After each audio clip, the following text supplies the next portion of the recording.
시작이 반이라는 속담이 있습니다. 어떤 일이든 머뭇거리지 않고 망설이지 않고 시작하는 것과 출발하는 것이 참 중요합니다. 그러나 시작 못지않게 이 시대에 더욱 중요한 것은 지속성이라고 생각을 합니다. 어떤 일을 시작하고 또 출발했지만 도중에 변질되지 않는 마음과 태도와 자세로 끝까지 그 사명을 감당하는 것, 이런 믿음의 사람을 우리 주님께서 기뻐하실 줄 믿습니다. 오늘 본문의 말씀을 통해서 일편단심 변하지 않는 믿음의 소유자 한 사람을 소개하고자 합니다. 그는 바로 갈렙입니다. 오늘 저는 일편단심 변하지 않고 하나님을 쫓았던 갈렙에 대해서 함께 은혜를 나누고자 하는 것입니다. 그는 한마디로 초지일관된 믿음의 사람이었다는 것입니다. 우리가 갈렙을 통해서 첫 번째 배울 수 있는 자세는 초지일관입니다. 처음과 끝이 한결같아야 한다는 것입니다. 갈렙은 그의 나이 40세 때에 여호수아와 다른 10지파가 뽑은 10명의 정탐꾼과 함께 40일 동안 가나안 땅을 정탐하고 돌아왔습니다. 그런데 정탐꾼들이 돌아온 후에 심각한 문제가 발생되었습니다. 12명의 의견이 만장일치되지 못하고 완전히 정반대의 두 가지 의견으로 나뉘어진 것입니다. 민수기 13장 28절 이하의 말씀 보면 10명의 정탐꾼들은 이렇게 말합니다. 가나안 땅 점령은 불가능합니다. 물론 그 성은 크고 넓으며 성벽은 높고 강합니다. 그 성 안에 살고 있는 사람들은 크고 강하며 우리는 그들에 비하면 메뚜기에 불과합니다. 그 성 공략을 포기하는 것이 좋겠습니다. 다시 말하면 무모한 전쟁이라는 것입니다. 불가능한 일이라는 것입니다. 메뚜기같이 약한 존재가 여리고성을 가나안을 점령하는 것은 도무지 불가능한 일이라고 절망적인 보고를 하고 있습니다. 이 보고를 듣고 있던 이스라엘 백성들은 통곡하기를 시작합니다. 그들의 마지막 희망 가나안 땅에 들어가는 것이었는데 그 땅을 점령할 수 없다면 광야에서 죽어야 하는 것입니다. 다시 애굽으로 돌아갈 수도 가나안 땅으로 전진할 수도 없는 진퇴양난의 위기 가운데 처하게 되었습니다. 그래서 여기저기서 원망이 터져나오기를 시작을 하는 것입니다. 물이 절벽을 만나면 폭포가 되는 것처럼 우리 인간과 교회는 위기를 만나보면 마치 알곡과 가라지를 구분할 수 있는 것처럼 참된 믿음의 사람과 거짓된 사람들을 구분할 수 있습니다.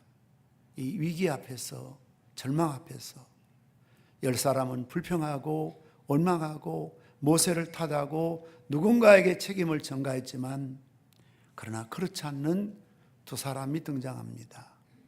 여호수아와 갈렙인 것입니다.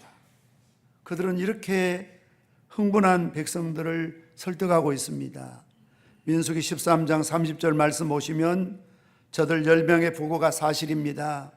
우리도 저들과 똑같은 현장을 목격하고 돌아왔습니다. 가나안 땅은 기름지고 그들의 성은 높고 강력합니다. 그리고 거기에 살고 있는 사람들은 강한 사람들입니다. 그러나 하나님은 그들과 함께 하시지 않습니다. 우리는 하나님의 백성입니다. 여기까지 인도하신 하나님께서 우리로 하여금 가나안 땅을 능히 공략하게 할 것입니다. 그러면서 곧 올라갑시다. 그 땅을 취합시다. 우리는 능히 이길 것이라고 그들을 설득했지만 그러나 예나 지금이나 어떤 일이 있을 때마다 절대 다수의 여론에, 언론에 이런 믿음의 사람들의 말은 묻힐 수밖에 없게 되는 것입니다. 하나님께서는 진노하셨습니다. 그들이 정탐했던 40일을 하루를 1년으로 계산해서 40년 동안 광야를 맴돌도록 명령하셨던 것을 볼 수가 있습니다. 이것을 시편에서는 복요의 때라는 것입니다. 감옥의 때인 것이지요. 우리가 믿음 없음으로 인해서 이런 불신앙적인 태도로 인해서 가야 될 가나안 땅 들어가지 못하고 오늘도 어쩌면 이 거친 광야에서 맴돌고 또 맴돌고 있을 수도 있습니다. 40년 동안 그들이 했던 일은 무엇입니까? 매일매일 장례 치르는 일이었습니다. 출애굽한 사람들이 40년 동안 1세대가 죽어야 되는데요, 하루에도 수백 명, 수천 명씩 죽어나가는 겁니다. 오늘도 내일도 우리 집, 큰 집, 작은 집, 이웃집에 계속 곡소리가 나고 초상이 나는 겁니다. 한마디로 줄초상이 나는 겁니다. 그러한 세월을 그들은 광야에서 보낼 수밖에 없었습니다. 그러나 오늘 본문에 등장한 갈렙은 그 나이 40세 때에 가데스반에 있었던 45년 전의 사건을 기억하면서 오늘 본문 여호수아 14장 8절에 이렇게 말하고 있습니다. 나와 함께 올라갔던 내 형제들은 백성의 간담을 높게 하였으나 나는 나의 하나님 여호와를 온전히 쫓았다라고 말하고 있습니다. 이것은 개역 한글에서 저는 온전히 쫓았다 이 말이 참 표현이 더 마음에 와닿습니다. 물론 개역 개정에서는 나는 내 하나님 여호와께 충성하였으므로 라고 바뀌어서 번역되고 있습니다만 하나님을 온전히 따랐다는 것입니다. 쫓았다는 것입니다. 여기서 온전하다 이 말의 뜻은 말레라는 것으로서 충만하다, 만족시키다 라는 그런 의미로서 갈렙은 하나님께서 만족하실 정도로 충분하게 하나님의 뜻에 순종했다는 것입니다. 다른 10명의 정탐꾼들이 불신앙 가운데서 두려워하고 원망하고 타댔지만 그러나 여호수아와 본문의 갈렙은 전적으로 하나님을 믿고 따랐다, 쫓았다라고 말씀하고 있습니다. 이러한 갈렙의 고백은 객관성이 없는 자기 고백이 아닙니다. 다른 사람들도 이런 갈렙의 온전히 쫓는 믿음을 인정하고 있습니다. 여호수아 14장 9절의 말씀 보시면 모세가 말하기를 그날에 모세가 맹세하여 가로되 내가 나의 하나님 여호와를 온전히 쫓았은즉 내 발로 밟는 땅은 영영이 너와 내 자손의 기업이 되리라 하였나이다. 모세가 갈렙을 어떻게 인정합니까? 갈렙은 하나님을 온전히 쫓은 사람이라고 영적 지도자인 모세가 인정하게 됩니다. 뿐만 아닙니다. 오늘 본문의 말씀에서도 여호수아도 14절에 헤브론이 그니스 사람 여분네 아들 갈렙의 기업이 되어 오늘까지 이르렀으니 이는 그가 이스라엘 하나님 여호와를 온전히 쫓았습니다. 모세도 여호수아도 자기 자신도 하나님을 온전히 쫓았다는 자기 고백뿐만 아니라 객관적으로 인정을 받고 평가받는 인물이었던 것을 볼 수가 있습니다. 가나안 땅을 정탐하러 갔을 때에나 가나안 땅에 정착했을 때에나 항상 하나님만 믿고 하나님을 온전히 쫓았습니다. 갈렙은 어떤 조건에서도 어떤 상황에서도 일편단심 하나님을 온전히 쫓은 훌륭한 믿음의 소유자였습니다. 저는 한 교회를 29년 동안 전도사 때 개척을 해서 지금까지 섬겨오고 있습니다. 저는 늘 그런 고백을 합니다. 나는 그 지역에 우리 양산에 보면 거의 300여 개 교회가 있습니다. 우리 웅상 지역만 해도 거의 100여 개의 교회가 있습니다. 양산에서 5손가락 안에 들어가는 교회, 우리 지역에서는 가장 큰 교회로 이렇게 자리매김을 하고 있습니다. 우리 교회보다 훨씬 일찍 개척된 그런 교회도 있고요. 여러 가지 우리보다 앞섰던 그런 교회들도 많이 있습니다. 그러나 어느 목사님에 비해서 저는 사실 탁월한 게 없습니다. 어떤 탁월한 능력도 스펙도 자랑할 것도 없습니다. 그런데 단 한 가지 자랑할 게 있다면 한 우물만을 계속 파왔다는 겁니다. 이제는 올로 목사님이 되셨습니다만 저희 부친 목사님이 제가 신학을 하려고 했을 때 저를 앉혀놓고 2가지를 당부하셨습니다. 첫째는 도움받을 생각하지 마라. 돕는 교회가 되어라. 그래서 개척 초기에 저희들 구역 예배 헌금을 모아서 우리보다 더 어려운 교회를 도와주려고 찾기가 힘들었습니다. 그러던 중에 편지 한 통이 연말이 돼서 왔는데 사모님도 아프고 아이들도 대학에 다니고 교회는 어렵고 이렇게 어떻게 알고 참 이렇게 초라하고 가난한 저희 교회에 도와달라고 이렇게 편지를 받고 거기에 구자번호가 있어서 많은 금액은 아니지만 송금을 했습니다. 한 2년 정도 지난 다음에 그 교회 담임하고 계신 목사님이 지나시다가 저희 교회에 들어오셔서 인사차 들어왔다고 하면서 막 화를 내시는 겁니다. 저희 교회 꼬라지를 보고 막 화를 내면서 아무리 내가 어려워도 그렇지 이런 교회에 내가 어떻게 도움을 받느냐고 당장 끊으라고.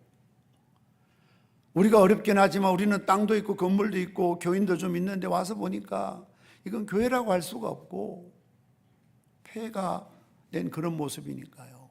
그러면서 막 화를 내시면서 저는 도와주다가 또 욕 들어본 적은 또 참 처음입니다.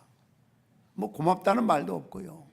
다짜고짜 와서 교회 훑어보더니만 세상에 이런 교회에 내가 도움을 받을 수 없다고 막 자존심 상해하면서 그러면서 내가 도와야지 당신 날 도우면 되느냐고 아직까지 저를 도와주진 않고 있습니다.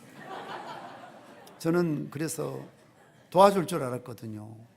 정말 우리 교회 이런 모습 보니까 정말 자기가 도와야 되겠다 했으면 일구연하지 않고 도와야 되는데 그 뒤로 연락이 없고 또 보내놓고 욕 들을 거 없어서 참 중단했습니다. 도우려고 노력해왔고 지금까지 참 어렵지만 돕고 있습니다. 그리고 또 한 가지는 참 저에게 너무 무거운 멍에를 메어주신 겁니다. 목사가 교회 마음이 떠나면 교회 시험 든다. 그러니 갈등하지 않을 수 없지만 그것도 한 달, 6개월, 아니 1년 정도 이야기하시면 좀 생각할 기회가 있지 않습니까? 일주일 이상 갈등하면 안 된다. 그런데 어떻게 목회하면서 일주일 동안 갈등하고 뭐 어떻게 결정할 수가 있습니까? 그러면서 절대로 목사가 교회 떠나면 마음이 떠나면 교인들이 시험 든다. 집중하라는 것이죠. 그래서 개척에서 지금까지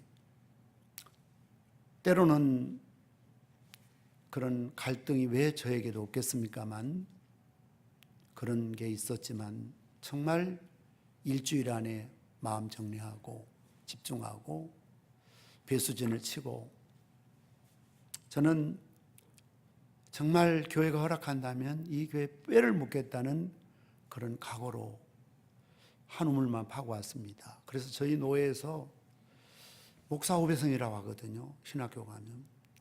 그리고 이제 목사 후배생 끝나면 전도사 시험을 치거든요. 그리고 전도사 치면 또 강도사 고시를 치거든요. 강도사 끝나면 이제 임시 목사가 되는 겁니다. 저는 이제 부목사 과정을 뛰어넘어서 저에게 임시 목사가 되는 겁니다. 그리고 이제 당회가 구성되고 나면 위임 목사 청빈 투표를 해서 노회에서 이제 위임을 시켜주고 있습니다. 오래전에 제가 또 노회장을 했습니다만 저희 노회에서는 굉장히 고참중에 속합니다. 한 노회, 어떻게 보면 좀 바보스러운 게 아닌가. 어떻게 목회하면서 한 노회에서 목사 후보생이 되어서, 제가 언제 은퇴할지 모르겠습니다만 만약 원로가 되어서 은퇴하게 되면 도대체 나는 한 노회에서 목사 후보생 되어서 한 교회에서, 그리고 결국 나중에 은퇴할 때까지, 원로 될 때까지 한 노회에 있는 건가. 이런, 좋은 건지 나쁜 건지 모르지만 참 내가 좀 미련한 게 아닌가, 바보스러운 게 아닌가 하는 그런 생각을 가질 때가 있습니다만, 그러나 언젠가 어떤 목회와 이런 신학이라는 그 책에 보면 부흥하는 교회의 가장 큰 특징은 장기 목회랍니다. 한 목사님이 한 교회를 오랫동안 담임하고 사역할 때 대체적으로 교회들이 부흥하더라는 그런 통계가 있습니다. 제가 드리고 싶은 말씀은 정말 일반 교회에 겪을 수 있는, 일어날 수 있는 모든 일들을 다 경험했지만 갈등하지 않고 망설이지 않고 한 교회를 섬겨온 것을, 한 우물을 파온 것을 하나님이 기뻐하신 게 아닐까. 그래서 우리 교회를 하나님께서 부흥하게 하시고 우리 교회를 성장시켜 주신 것이 아닌가 하는 그런 생각이 들 때가 많이 있습니다. 저희 교회 이름이 평산교회입니다. 우리 그 동네 이름이 평산리였습니다. 지금은 동이 되었습니다만 참 성경적이더라고요. 우리 지역이 굉장히 해발이 높은 지역인데 평지거든요. 그래서 그 평지를 가리켜서 평산이라 그랬습니다. 이사야 40장 3절 이하의 말씀 보시면, 외치는 자의 소리에 이르되 너희는 광야에서 여호와의 길을 예비하라. 사막에서 우리 하나님 대를 평탄하게 하라. 골짜기마다 도도해지며 산마다 언덕마다 낮아지며 고르지 않는 곳이 평탄하게 되며 험한 곳이 평지가 될 것이요 여호와의 영광이 나타나고 모든 육체가 그 사람께 보리라. 이는 여호와의 입이 말씀하셨느니라. 어쩌면 이사야 40장 3절 이하에 나오는 골짜기가 도두어지고 산마다 언덕마다 낮아지고 고르지 않는 곳이 평탄하게 되고 험한 곳이 평지가 된다. 그래서 제가 저희 교회 설립 25주년 낮예배 때 설교 제목을 평산이라고 정해서 오늘 본문의 이사야의 말씀을 통해서 설교했던 기억이 납니다. 그렇구나.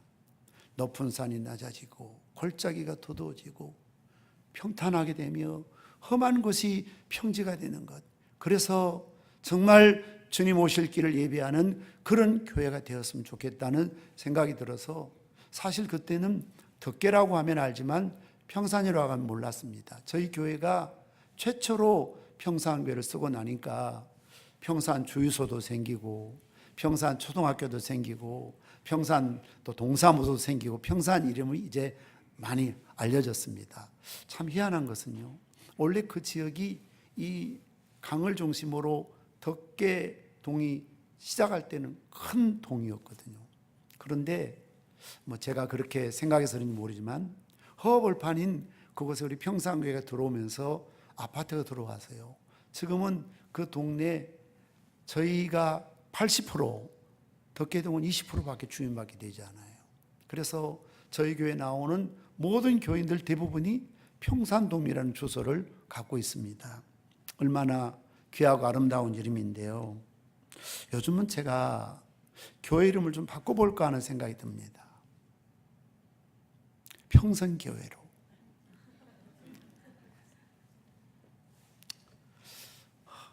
이 교회나 이민교회는 어떤지 모르겠습니다만 참 저희 지역과 교회는 유동성이 많습니다. 그래서 젊은 세대들이 들어와서 살만하면 부산, 울산으로 나가버리거든요. 계속해서 제자 훈련하고 사역 훈련하고 키워서 일할 만하면 초등학교 5학년, 6학년 때까지는 머물러 있지만 중학생 갈 때는 교육을 위해서 떠나버립니다. 그래서 저는 숫자 중에 우리 교인들은 다 합니다. 2자, 4자를 제일 싫어합니다. 하도 정들만 하면 가버리고 일할 만하면 가버리고 그러다 보니까 정말 어떤 때는 허탈감이 들 때가 많습니다. 물론 이사 가서 교회를 떠난 분도 있지만 때로는 한 지역에서도 정말 열심히 어제처럼 일하다가 교회를 옮기고 떠나고 이렇다 저렇다 늘 말씀드리지만 저희 교회를 떠나는 가끔 그분들이 하는 이야기가 공통적입니다. 다른 데 가니까 자유하다, 편안하다, 일이 없다. 사실 전통적인 교회는 예배만 드려도 영웅이 됩니다. 그런데 저희 교회는 예배만 드려서는 영웅이 될 수가 없습니다. 노인대학 해야지요. 여러 봉사하는 일들이 어쩌녁에 보여드렸던 것처럼 그렇게 많습니다. 그걸 누가 합니까? 다 교인들이, 우리 권사님들이, 장로님들이, 집사님들이 들어가셔서 정말 힘겹게 일합니다. 그러니까 그게 힘들다는 겁니다. 그게 부담이 된다는 겁니다. 지친다는 겁니다. 그래서 자유롭고 싶다는 겁니다. 편안하고 싶다는 겁니다. 얼마나 이기적인지 모릅니다. 얼마나 자기중심적인지 모릅니다. 그래서 저는 늘 그런 이야기합니다. 나를 위해서 수고해달라고, 나를 위해서 봉사해달라고, 나를 섬겨달라는 게 아닙니다. 정말 주님을 위해서, 교회를 위해서, 복음을 위해서, 이 지역을 위해서 우리가 함께 십자가를 져야 합니다. 함께 수고의 짐을 지고 가야 됩니다. 이걸 늘 강조하지요. 그럼에도 불구하고 이런 일들이, 사역들이 힘들다고 부담스럽다고 교회를 떠나거나 옮기는 분들 바라볼 때 참 마음이 아프니까 교회 이름을 평생교회로 지을 걸 잘못했구나. 뼈 묻을 때까지 교회만 다니도록 평생교회로 교회 이름을 바꿔볼까. 내가 다시 교회 이름을 짓는다면 평산교회도 물론 좋지만 평생교회에서 우리 교회 등록하면 뼈 묻을 때까지 평생 동안 정말 갈렙처럼 초지일관 일편단심 그런 믿음으로 한 교회를 잘 섬겼으면 좋겠다. 저는 늘 우리 동기들, 우리 목사님들 만날 때마다 그런 이야기합니다. 나라고 어찌 힘든 일이 없었겠느냐, 갈등이 없었겠느냐. 그런데 사역하다 보면 갈등이 있지. 그렇게 죽고 못 사는 두 남녀가 만나서 결혼해서 살다 보면 내가 그렇게 사랑하고 이 남자 이 여자 없이는 살지 못할 것 같던 부부가 만나서도 살다 보면 갈등이 있잖아요. 애증관계잖아요.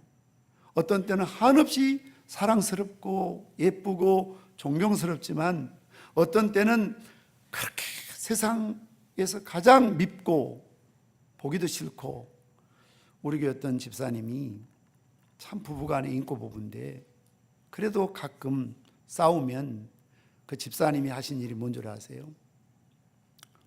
방에 걸려있는 남편의 모든 옷을 걷어서 장롱 안에 집어넣는다고 합니다. 왜냐하면 남편이 좀 키가 작습니다.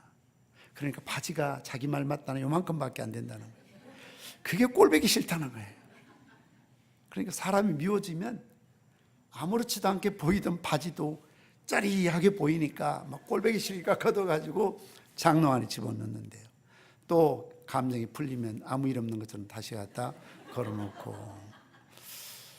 부부도 그렇죠. 그런데 만약 이 여자하고 못 살겠다, 이 남자하고 못 살겠다, 그런 마음으로 하루하루 살아간다면 여러분 헤어질 일밖에 없습니다. 내가 이 교회 위해서 뼈 묻으리라, 평생 나는 이 교회 밀어내도 떠나지 않고 충성 봉사하리라, 이런 마음을 갖고 있어도 시험 들 일이 많은데 이미 마음에 보따리 싸놓고 기회만 주어지면 옮길 마음으로 와서 봉사하고 예배드리면 여러분 귀에 들리는 것, 눈에 보이는 것 모든 사사건건 사단 마귀는 떠나라, 떠나라, 망설이지 마라, 떠나라, 너 있을 곳이 아니다, 하루라도 빨리 떠나라, 밀어내는 거지요. 참 저희 교회에서는 제가 이런 말을 잘 못합니다. 왜냐하면 다 거의 눈치채기 때문에 저는 떠난 사람에 대해서 일체 말하지 않거든요. 일체 말하지 않습니다. 그런데 이제 나왔으니까 혹시 우리 교회 일러주지 마십시오. 특별한 경우 있어서 환영받고 떠나고 아쉽게 떠나는 분도 있지만 참 떠나지 말아야 될, 떠날 이유도 없는데 교회를 떠나서 이 교회 저교회 떠돌아다니고 배회하는 분들, 가장 큰 문제는 자녀들의 신앙이더라고요. 자녀들이 상처를 받아요. 그리고 정말 죄송하지만 악담이 아니고요, 되는 일이 없어요. 육체의 건강도, 사업도, 가정도, 다시 말씀드리면 하나님이 안 기뻐하세요. 여러분, 이 세상에 온전한 교회가 어디 있겠습니까? 교회를 가리켜서 전투적인 교회라고 하지 않습니까? 물론 사람들끼리 싸움으로 전투적인 교회가 아닙니다. 영적 전쟁을 하는 교회입니다. 마치 병원과 같습니다. 끊임없는 전투가 일어나는 그런 교회입니다. 예루살렘 교회로 돌아가자, 초대교회로 돌아가자. 물론 그 교회 본받을 아름다운 모습이 있지만 예루살렘 교회라고 온전한 교회 아니었습니다. 구제 문제를 놓고 히브리파 헬라파가 싸우는 걸 보십시오. 아나니아 삽비라 같이 성령과 하나님을 속임으로 교회에서 즉사하잖아요. 이런 일이 만약 지금 일어난다면 큰일 날 일입니다. 그렇게 주를 위해 헌신한다는 바울과 바나바가 심하게 다투기도 한 곳이 교회였습니다. 고린도 교회를 보십시오. 얼마나 많은 문제가 있습니까? 갈등이 있습니까? 싸움이 있습니까? 그러므로 내가 온전하지 못한 것처럼 이 땅에 우리가 찾는 온전한 교회는 없고요, 어떤 분의 말씀처럼 또 온전한 교회가 있다면 그곳에 가시면 안 됩니다. 불완전한 여러분이 가는 그날부터 그 교회는 불완전한 교회가 됩니다. 싸움 부득이게 되는 겁니다. 또 말이 나기 시작하는 겁니다. 좀 좋은 교회 있거든 좋게 나가도록 좀 지켜만 보세요. 괜히 거기에 기웃거리고 등록해가지고 또 그 교회를 또 산산조각 내지 마십시오. 3살 버릇 여든가는 것처럼 여기서 해결받지 못할 사람이 어디 가서 해결되겠습니까? 여기서 문제를 일으키는데 어디 가서 문제를 일으키지 않겠습니까? 저는 우리 남부 장로교회는 그런 분이 한 분도 없으리라고 생각합니다. 제가 개척하고 얼마 되지 않아서 단 한 명의 집사님도 없을 때, 권사님도 안 계실 때 한 분이 우리 마을에 미국에서 권사님 되신 분이 마을에 이렇게 오셨어요. 나이가 좀 있으신데 아들 집에 오셨습니다. 미국 딸 집에 계시면서 교회 다니시고 또 권사님으로 섬기시다가 이제 아들 며느리 있는 집으로 오셨습니다. 그래서 얼마나 반갑던지요. 개척교회 한 명이 그리울 때, 더군다나 우리 교회는 아직 집사도 임명하지 않고 권찰부터 주잖아요. 권찰부터요. 바로 주는 게 아니잖아요. 정말 1년 이상 다니고 또 철저하게 학습 세례 공부시키고 문답하고, 저희 교회는 세례받기 까다로운 교회로 소문났습니다. 세례 문답지를 달달달 외우지 않으면 재수하고 다음에 하고, 특히 학생들은 무조건 못하면 불합격시키고 밤새도록 외우게 하고, 아니면 좀 나이 드신 분들은 그 세례 문답집을 3번 저녁에 쓰고 주일날 아침에 다시 시험을 봅니다. 왜냐하면 천주교 영세학교에서 그렇게 하는데 개신교가 너무 일개 허물어져 있거든요. 그냥 얼굴 보고 그냥 세례 줘버리니까 언제 또 교육합니까? 물론 저희 교회는 또 제자훈련, 사역훈련 이런 프로그램이 있습니다만 일반적으로 참 너무 쉽게 직분들을 이렇게 남발하는 경향이 없지 않아 있어요. 그래서 정말 저희 교회는 아직 집사도 한 명 임명하지 않고 장로님도 없고 안수 집사님도 없고 이제 겨우 권찰 이렇게 몇 명 있을 때 권사님이 오셨으니까 기대가 크지요. 정말 하나님이 좋은 일꾼 보내주셨구나. 그런데 웬일 주일 밤 예배를 안 오시는 거예요. 권찰도 오는데 웬일 수요일 밤도 안 나오시는 거예요. 권찰도 오는데 웬일 금요 철학기도도 안 나오시는 거예요. 권찰도 오는데 무슨 주일 성수를 하십니까? 헌금 생활을 하십니까? 또 집안에 며느리하고 싸워서 동네 소문은 다 나고 예수 믿는 사람 말빨은 있거든요. 그래서 덕이 안 되는 겁니다. 그래서 지금까지 풀리지 않는 숙제가 있습니다. 제 아내하고 이제 물론 그분이 아들이 이사 가서 오래전에 저희 교회 지역을 떠나셨습니다만 지금도 제가 풀리지 않는 것은 정말 권사였을까? 혹시 권찰 아닐까? 권찰인데 오셔서 권사라고 잘못 말씀하셨을까? 아무리 생각해도 권사님은 아니세요. 권사라면 그럴 수가 없어요. 그래서 지금까지도 권찰이었을 것이라고 위로를 받고 있습니다. 왜냐하면 우리 교회도 한 60여 명의 권사님이 계십니다만 권사는 그러면 안 되거든요.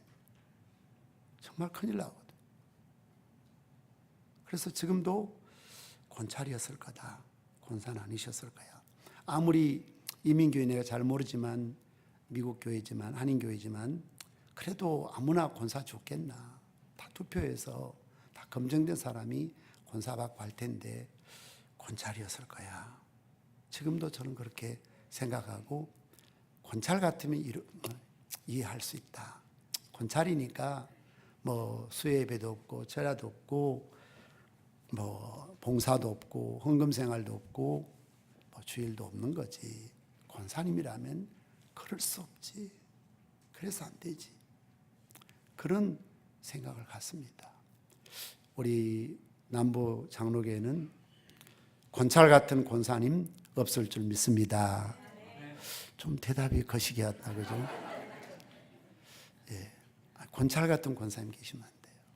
왜냐하면요, 제가 개척할 때 부산 다니는 한 분 할머니 집사님이 멀리 부산까지 그때 그 지역에 교회가 없으니까 버스를 타고 다니시니까요. 교회 나오셨는데 똑같아요. 할머니니까 그냥 주일 날 예배 드리고 저녁 예배도 안 드리고 수요도 안 오시고 좀 멀어요.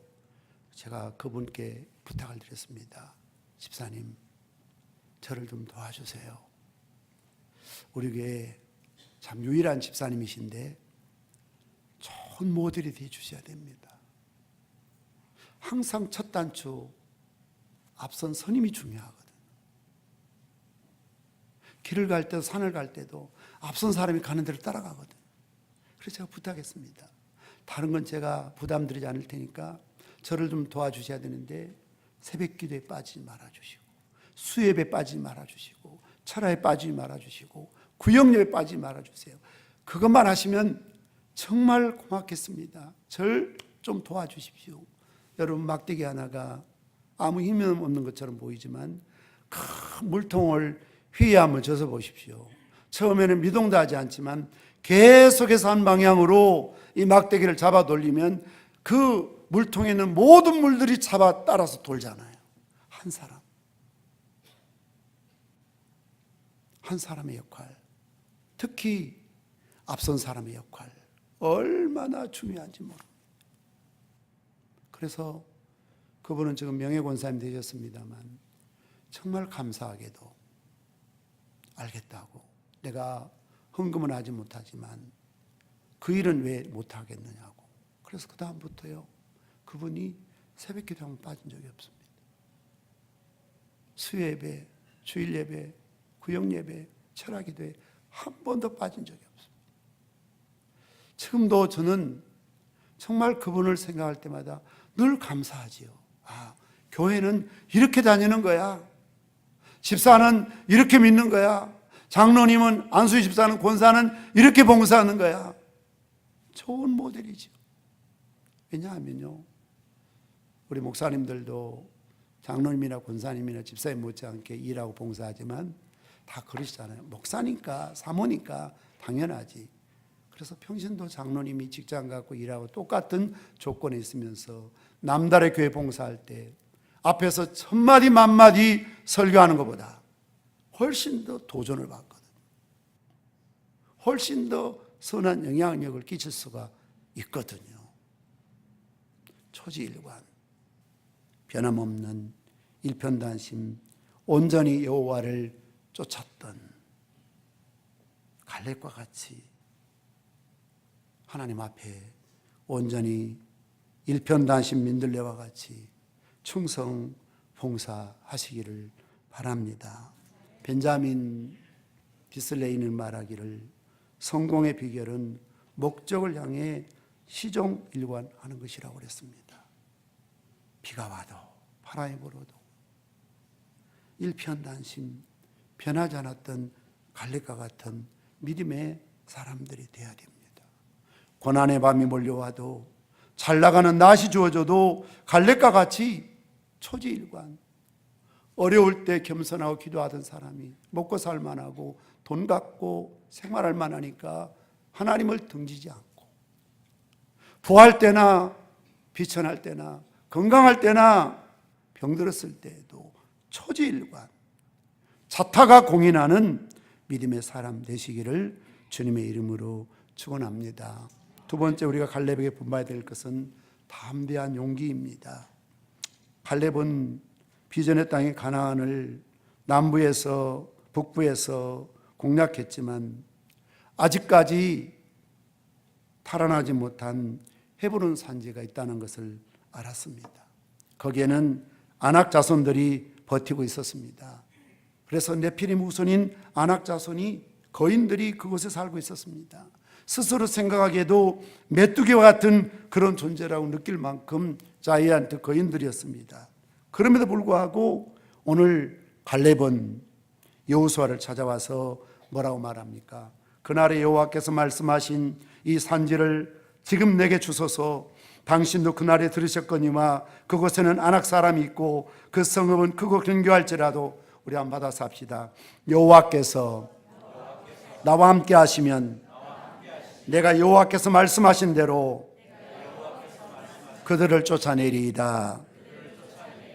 그렇습니다. 버나드 쇼는 말하기를 성공자의 특징은 환경의 포로가 아니라 환경을 극복하는 프로라는 것이죠. 그래서 성공하는 사람은 자기의 바라는 환경을 찾아내든지 만들어 낸다라고 말씀하고 있습니다. 사실 오늘날 우리 주변을 보면 저희 교회 안에도요, 늙은 청년들이 얼마나 많이 있는지 모릅니다. 나이는 20대고 30대인데 70대, 80대, 90대 노인처럼 행세합니다. 나이에 걸맞지 않게 너무 많이 늙어버렸습니다. 그래서 용기가 없습니다. 패기가 없습니다. 기백이 없습니다. 담대함이 없습니다. 야성이 없습니다. 도전 정신이 없습니다. 그러나 오늘 갈렙 보십시오. 85세 나이임에도 불구하고 그는 청년입니다. 그의 용기를 보십시오. 그의 정신을 보십시오. 그의 당당함을 보십시오. 그 크고 험악한 헤브론 산지를 내게 달라고 그래서 그 산지를 점령해서 그것이 바로 나중에 시온산이 되고 예루살렘 성이 되고 다윗성이 되었던 것을 볼 수가 있습니다. 당당함, 그 용기, 그 기백 우리가 배워야 합니다. 너무 기죽지 마십시오. 너무 우유부단하지 마십시오. 너무 폐인처럼 항상 안 되는 쪽으로, 못하는 쪽으로 기울지 마십시오. 하나님 우리와 함께 하시면 안악자손이라도 네피림이라도 거인이라도 하나님이 함께 하시면 반드시 쫓아내게 될 줄 믿습니다. 점령하게 될 줄 믿습니다. 승리하게 될 줄 믿습니다. 이 산지를 내게 주셔서 저희들이 새성전 건전할 때 주제가로 불렀습니다. 매 주일마다 이 찬송을 부르면서 힘과 용기를 얻고 교회를 지어나갈 수가 있었습니다.